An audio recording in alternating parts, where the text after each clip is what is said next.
Assalamualaikum warahmatullahi wabarakatuh. Pemirsa Tazaka TV dimanapun Anda berada, bersama saya Fahri Ahmad Fadilah sebagai host Tazaka TV kali ini yang akan membawakan segmen kita podcast Santri Bicara. Pertama kalinya dalam sejarah Pondok Modern Tazaka merubah nomenklatur organisasi pelajar Pondok Modern OPPM dan Markas Besar Koordinator Gerakan Pramuka menjadi kabinet kementerian yang dipimpin oleh Presiden dan Wakil Presiden beserta jajarannya kementerian dan deputi-deputinya. Telah hadir bersama kita Bapak Presiden yang alhamdulillah pada kesempatan kali ini bisa hadir dalam podcast Santri Bicara, Pak Presiden dan Wakil Presiden Organisasi Pelajar Pondok Modern Tazaka yang baru yang dinamakan Kabinet Kreatif dan Inovatif. Kenapa Pak Presiden? Baik Pak. Pak Wakil Presiden. Alhamdulillah kita dapat berjumpa dengan Bapak Presiden dan Bapak Wakil Presiden dalam podcast Santri Bicara.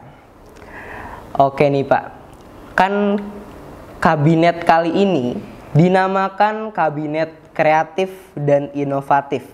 Itu mungkin ada alasan ya, kenapa Kabinet OPPM sekarang disebut kreatif dan inovatif. Bisa dijelaskan Pak?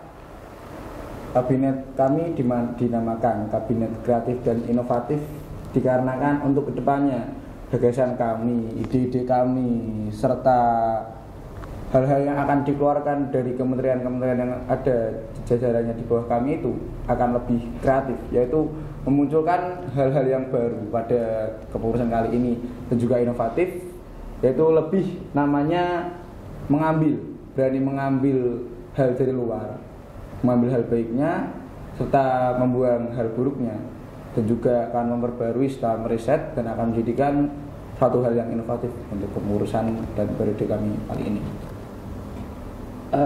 Untuk pengambilan nama kreatif dan inovatif sendiri adalah harapan yang besar bagi kami, dan juga bagi jajaran kami agar tetap selalu kreatif dan inovatif sampai masa kepengurusan kami berakhir. Jadi sesuatu hal yang baru pada kali ini. Harapan yang besar dari kami. Merupakan harapan yang besar bagi kabinet ini.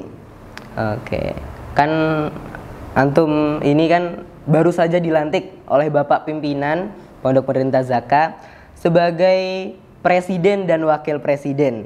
Bisa nggak sih jelasin gimana sih definisi presiden yang sebenarnya itu gimana? Dan mungkin ada kebijakan atau tanggung jawab pemerintahan dan kepemimpinan itu gimana Pak? Definisi atau peran seorang presiden dan wakilnya adalah seseorang yang benar-benar bisa memastikan bahwasannya tugas menteri-menterinya berjalan sesuai dengan semestinya, ya kan? Nah, dan presiden wakil presiden sendiri juga bertugas untuk atau menjadi seseorang yang dapat memberikan solusi, jawaban dan juga gagasan baru untuk menteri-menterinya. Ketika misalkan Menteri Koperasi dan Perdagangan membutuhkan jawaban ataupun solusi dari kami berdua, kami selayaknya seorang presiden dan wakil presiden harus berperan di situ untuk memberikan solusi bagi Menteri Koperasi dan Perdagangan. Seperti itu perannya. Untuk juga tanggung jawab, sudah pastilah tanggung jawab kami itu berat, namanya menjadi presiden dan wakil presiden itu enggak ada namanya tanggung jawabnya itu mudah, enggak ada. Ini jelas berat ya.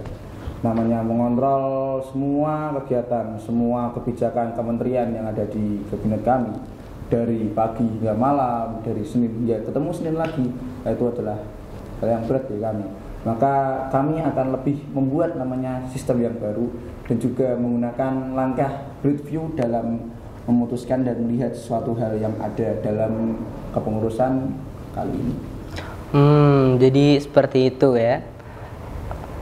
Definisi seorang pemimpin dari Bapak Presiden dan Bapak Wakil Presiden. Dan hal yang dipimpin oleh Bapak Presiden dan Wakil Presiden ini adalah santri tentunya. Santri Pondok Modern Tazaka yang sebagaimana kita dituntut untuk mendidik santri Pondok Modern Tazaka. Dan gimana sih Pak komunikasi kepada santri agar santri itu bisa mengikuti peraturan dan SOP yang telah ditetapkan oleh Kementerian Keamanan dan Pertahanan. Bisa dijelaskan mungkin ada komunikasi yang khusus atau komunikasi mendalam terhadap santri agar santri bisa lebih kena dalam segi hal mendidiknya gitu loh Pak.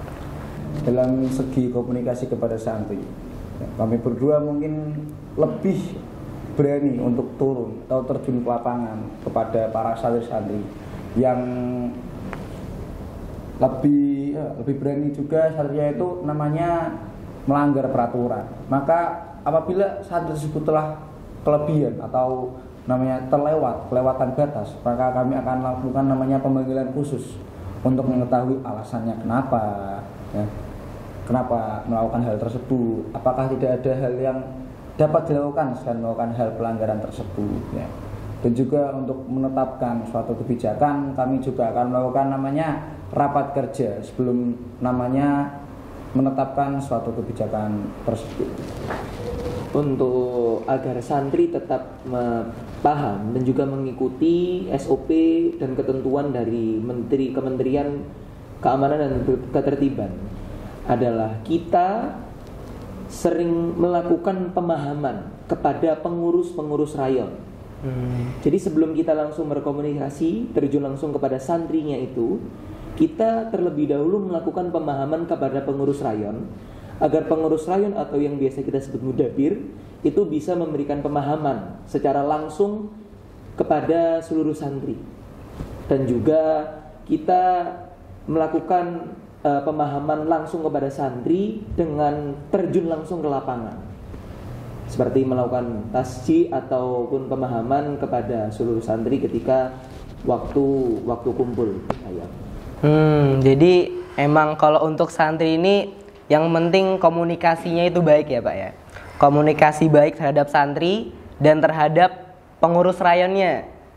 Dan itu yang akan menjadikan sebuah organisasi itu berjalan dengan baik. Tapi di samping itu, selain santri, kita juga kan punya jajaran kementerian-kementerian. Dan juga kita juga harus membangun komunikasi nih Pak. Jadi mungkin bagaimana sih membangun networking atau komunikasi tersebut terhadap kementerian untuk menyelesaikan permasalahan yang bakal kita hadapi bersama-sama. Untuk hal itu Mas Fahri, jadi kita sering mengadakan rapat kerja ataupun musyawarah gitu. dengan seluruh jajaran menteri untuk mengatasi tantangan itu kan meliputi santri yang melanggar seperti itu, santri yang sulit diatur. Untuk ini saya ambil contohnya saja, seperti santri yang sering melakukan pelanggaran disiplin bahasa. Maka kita langsung membangun networking dengan cara bekerja sama dengan menteri bagian bahasa dan pengajaran, dengan melakukan pengecekan kosakata bahasa Inggris dan bahasa Arab setiap waktu siang hari, dan juga melakukan pengecekan kedisiplinan bahasa di rayon-rayon ketika waktu senggang para santri. Itu adalah salah satu contoh cara kami untuk membangun networking kepada seluruh jajaran menteri. Samping menggunakan cara itu, kami juga menggunakan namanya rumus 3K, yaitu komunikasi, koordinasi, dan kolaborasi kepada setiap jajaran menteri-menteri kami, agar apabila misalnya Kementerian Keamanan dan Ketertiban menetapkan suatu peraturan, itu dapat dibantu oleh misalnya keamanan atau kementerian yang lain dalam menegakkan peraturan tersebut, atau bisa dibilang agar tidak terjadi lost contact dalam kementerian satu, kementerian lainnya, juga banyak-banyak kementerian lain. Dari situ kita berarti juga harus berkolaborasi dan berkoordinasi dengan kementerian yang lain gitu ya. Jadi emang kita harus selalu melakukan rapat agar kita tuh tahu tantangan dan masalah tiap kementerian tuh apa, kita selesaikan bersama dan kita taruh di wadah yang sama suatu permasalahan tersebut. Dan kita balik lagi nih ke santri, ya kan? Otomatis yang namanya pengurus OPPM tuh kita fokus kepada santri dan memajukan pondok. santri nih gimana nih caranya Pak Presiden agar santri itu dapat pendidikan dan mendapatkan kedisiplinan yang akan berguna bagi kehidupan dia di masa depan. Itu kan otomatis kita yang menegakkan disiplinnya, memberikan pendidikannya. Nah, itu gimana tuh caranya tuh?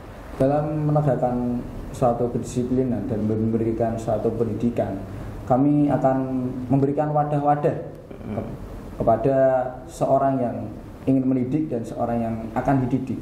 Seperti contoh halnya pengurus asrama. Siap atau tidak siapnya mereka pastilah harus namanya mendidik suatu santri, mendidik namanya anggota.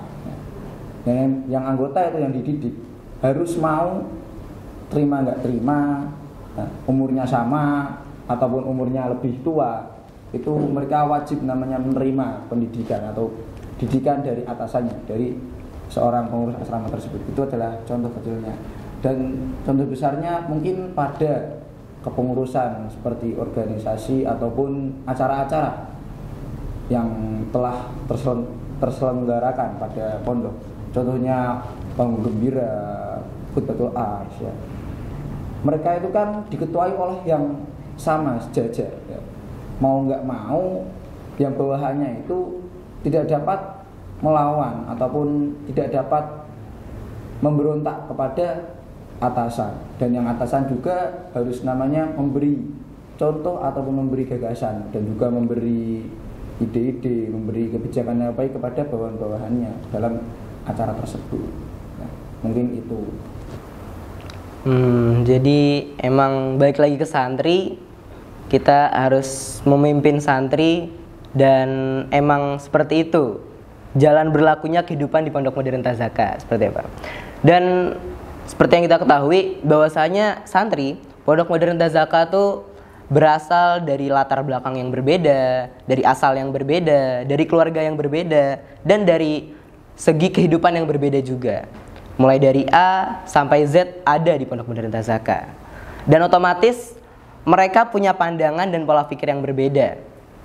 Dan dari yang seperti itu dapat mempengaruhi atau mengakibatkan adanya ketidaksetaraan sosial atau bisa kita sebut juga bullying ya Pak. Dan mungkin ada nggak sih cara dari antum, gagasan dari antum untuk mengatasi masalah bullying tersebut Pak? Untuk mengatasi masalah bullying sendiri, karena di rayon itu tadi yang sudah seperti Mas Fahri sebutkan, banyak sekali perbedaan golongan. Jadi kami akan membuat atau mengadakan perlombaan yang bersifat membangun kerjasama di antara santri dan juga kebersamaan mereka. Saya ambil contoh Fahri. Jadi seperti lomba olahraga antar rayon. Olahraga antar rayon ya. Lomba sepak bola antar kamar. Wah, ya. Lomba kreativitas antar asrama. Jadi di dalam lomba itu melibatkan kerjasama, kebersamaan dari semua santri. Dan juga kami nggak luput dari memberikan penghargaan kepada rayon-rayon terbaik. Alasannya adalah untuk memberikan tujuan kepada santri tersebut agar mereka itu bisa bekerja bareng. Semisalkan kami akan memberikan penghargaan setiap minggunya kepada rayon yang terbaik, rayon yang sedikit pelanggaran kedisiplinannya, rayon yang paling sering berbahasa, dan juga rayon yang paling bersih misalkan. Kita memberikan satu tujuan kepada santri itu. Jadi mereka semua memikirkan bareng-bareng, bekerja sama agar bisa memperoleh satu tadi itu penghargaan yang akan kami berikan. Dengan hal itu, dengan upaya itu, kami akan mengurangi tingkat bullying antar sesama anggota. Tak luput dari rayon juga anggota yang asalnya sama, ya kan, yang berasal dari satu daerah yang sering kita sebut di sini sebagai konsulat. Ya. Kita akan juga memberikan atau mengadakan lomba-lomba antar konsulat. Gitu. Nggak hanya lomba olahraga, tetapi kita juga akan mengadakan lomba-lomba di bidang yang lainnya, agar mereka yang berasal dari satu daerah juga merasakan gimana kerjasama, iya seperti itu. Jadi kerjasama mereka itu nggak luput. Bisa disebut juga meningkatkan ukhuwah Islamiyah. Ukhuwah Islamiyah terhadap santri A dan santri B dengan acara-acara ataupun kegiatan-kegiatan yang tadi seperti disampaikan oleh Bapak Wakil Presiden. Seperti itu. Oh, jadi seperti itu ya. Mungkin yang namanya santri juga harus butuh kerjasama, ya kan? Butuh kerjasama agar dia klop, agar dia satu frekuensi lah, bisa kita sebut kayak gitu, cocok jadinya. Iya. Dan mungkin ada nggak sih Pak dari kementerian kita tuh kontribusi buat membangun sistem di Pondok Modern Tazaka ini? Bisa jelaskan Pak? Kontribusi membangun sistem. Untuk membangun sistem, pastilah setiap kementerian, setiap jajaran kami itu memiliki sistemnya masing-masing. Maka dari sistem tersebut akan membangun suatu hal yang positif yang akan memberikan dampak baik kepada Pondok Modern Tazaka. Misalnya Kementerian Perdagangan, mereka melakukan sistem seperti sistem pembelian, sistem cashless, sistem penjagaan agar tidak ada santri yang mengambil jajan atau mengambil barang dengan tanpa membayar. Nah itu kan akan membangun pondok, membangun dalam santri agar santri selalu tertib, selalu kepribadiannya, karakter mereka tertata agar jalan seperti jalan yang harus mereka lewati semestinya. Dalam sistem tersebut akan menghasilkan santri-santri, setelah santri akan menghasilkan wajah untuk Pondok Modern Tazaka ini yang lebih baik daripada sebelumnya. Jadi ada nggak sih Pak gagasan dan harapan dari Bapak Presiden dan Bapak Wakil Presiden kepada kabinet kita yang baru ini, Kabinet Kreatif dan Inovatif Organisasi Pelajar Pondok Modern Tazaka periode 2024-2025? Harapan kami kepada kabinet kami kali ini adalah tetap istiqomah dalam mengemban amanah yang suci ini. Jadi dengan embel-embel nama kreatif dan inovatif ini tidak hanya di awal masa kepengurusan, nggak hanya di tengah, dan juga nggak hanya pas terakhiran, tetapi dari awal masa kepengurusan hingga berakhirnya nanti masa kepengurusan kami. Tetap kreatif dan tetap inovatif terus kepada kabinet jajaran kami kali ini. Juga hal yang kreatif dan hal yang inovatif dalam kepengurusan kami ini agar selalu bisa digunakan, agar selalu bisa diestafetkan lah pemakaiannya untuk kepengurusan selanjutnya. Jadi tidak cuma dalam kepengurusan kami, tapi ini adalah suatu hal jariah ya, dalam kepengurusan kami untuk kepengurusan selanjutnya. Yang selanjutnya tetap merasakan manfaat dari kekreatifan dan keinovatifan kami di masa pengurusan kali ini.